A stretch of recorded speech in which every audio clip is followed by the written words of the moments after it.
Merci, Toda là-bas. Et voilà Roland maintenant. Vas-y. Et vous allez le faire vite. Non, avant. Ah, pardon. Roland Cohen, mais très vite. Bonjour, je m'appelle Roland Cohen. Je dois à Toy d'être ici parce que c'est elle qui nous a informés du congrès. C'est la première fois que je viens ici. Et je dois aussi remercier Levana parce qu'elle a beaucoup insisté pour que je vienne. Sans elle, sans les deux, je ne serais pas ici. Alors je m'appelle Roland Cohen, je suis né à Alexandrie en juillet 56. Et on est parti en janvier 57. J'ai même pas eu le temps de fêter mon premier anniversaire.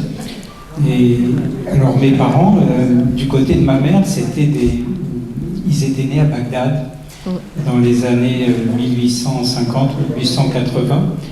Le nom de ma mère, c'est Victorine Toueg, son nom de jeune fille.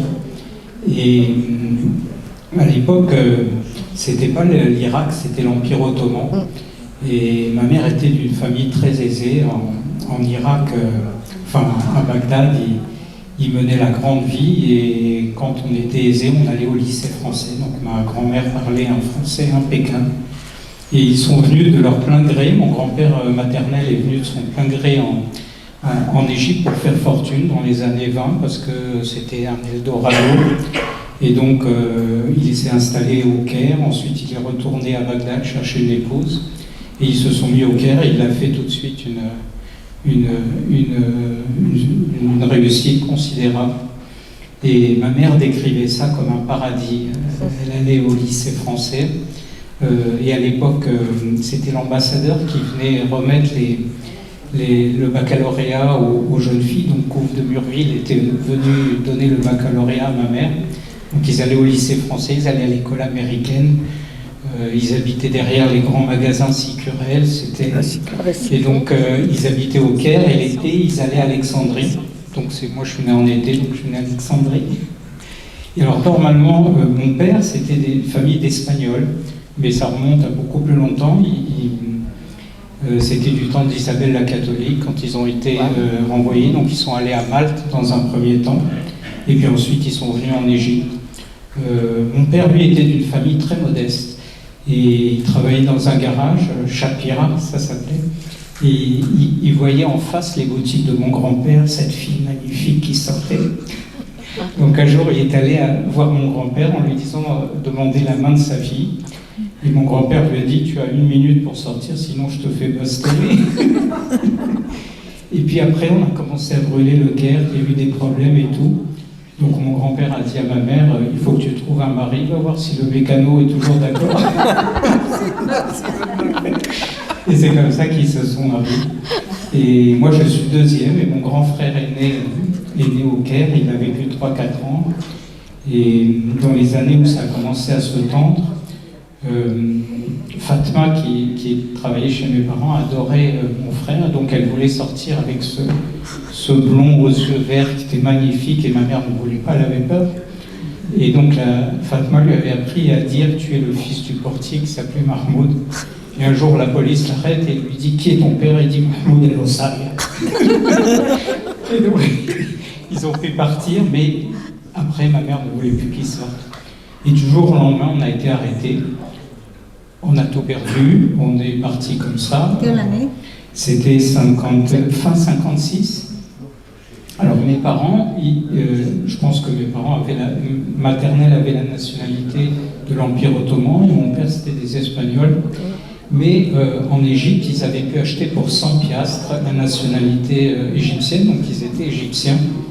Et donc, quand on les a emmenés au port pour les expulser, on leur a dit « vous êtes apatrides » et ma mère qui perdait pas le nord a dit « tu dois me rendre les 100 piastres ».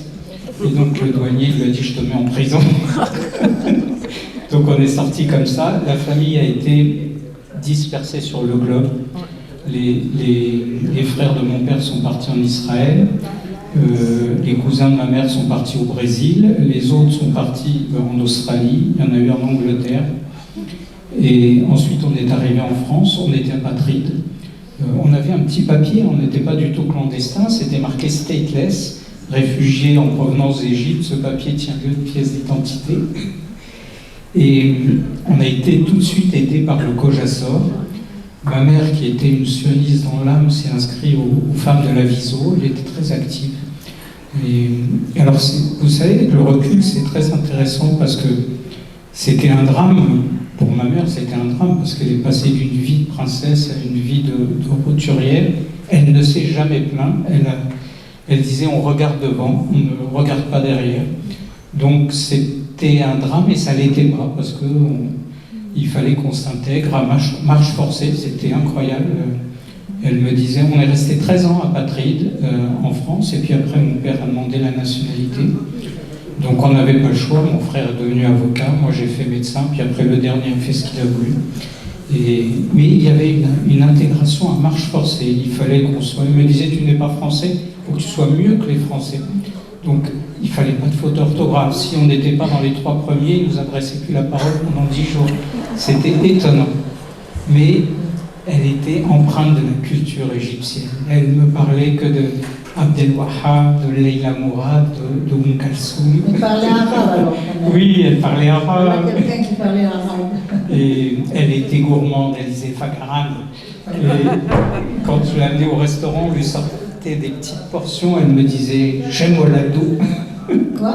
Chemoladou, c'est-à-dire est-ce que je sens Shem. Tu sens, mais tu Shem.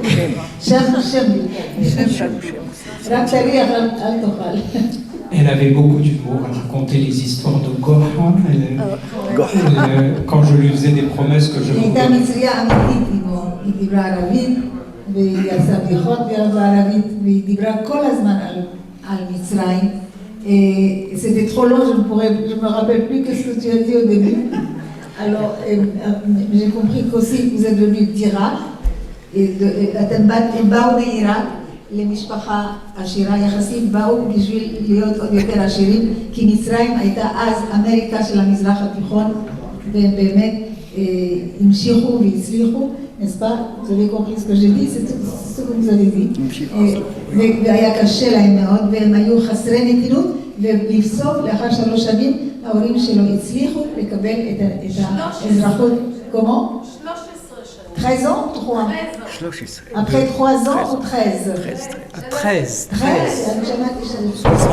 אחרי 13 שנה בלבד הצליחו לקבל את האזרחות הצרפתית. Mais c'est bien que vous l'avez eu, parce que quelqu'un ici a dit que la famille, je crois que c'est toi, Jackie, vous êtes arrivé en 49? Non, 56. 56. 52. 56, voilà. המשפחה אמרה לו, לא, כי זה לא אמרתי, אל תבואו לישראל, רעב, קשה. גם אמי אמרה לאחותה שגורשה ב-56-7, אמרה לה, אל תבואי פה רעב, פה זפת.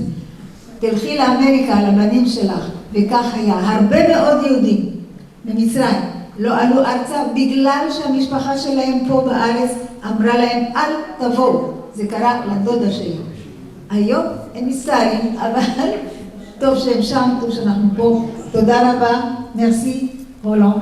Tout est inscrit là, à la vidéo. Et maintenant, c'est...